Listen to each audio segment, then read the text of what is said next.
So next you need to choose your objective of your campaign. We have three different categories. If you want to go, if you want to get going quickly, I recommend that you either choose website visits or lead generation. So the website visit ones are the ones where you see an ad on your newsfeed. If people click on it, it'll redirect to your landing page. And perhaps you have a form there, or you want people to do something and achieve something. So that's probably the easiest one and quickest one to set up. What has become a little bit more popular are these lead generation ads. This is actually really cool, where the form you want people to fill in is directly embedded in LinkedIn. So it's like a native ad where you click on the banner, it flips around, and you have the lead gen form directly on the ad placed. And it's pre-populated with people's LinkedIn details. So it's actually quite great. You can then point to a thank you page after people submitted their details. One point to look out for, you likely get personal email addresses rather than business ones, because everyone has their LinkedIn profiles with perhaps a Gmail address. So bear this in mind if that's an issue, if the business doesn't want personal email address, so you will struggle with this one. There is, of course, an option where you can customize that form, and I can show you this later, that you can add additional fields for please add your business email, and that could be mandatory. The last one is website conversions.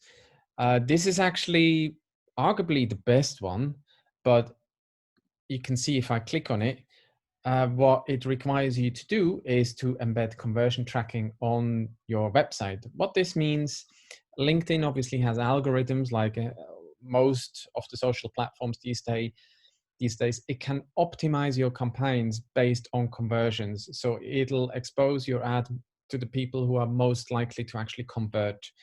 But it means you have to embed that tracking on your website. So a thank you page, and this is really annoying on LinkedIn. You have to do this for every single thank you page. So thank you. So perhaps this is my guide to automation. So this is a download, and I don't have a value.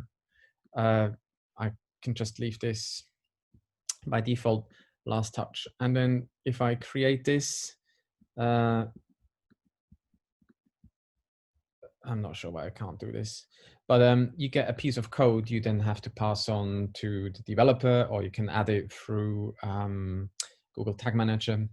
And it recognizes conversions within LinkedIn. And this is actually really cool because you see the conversions directly within the LinkedIn platform, which otherwise you don't see this with the website clicks.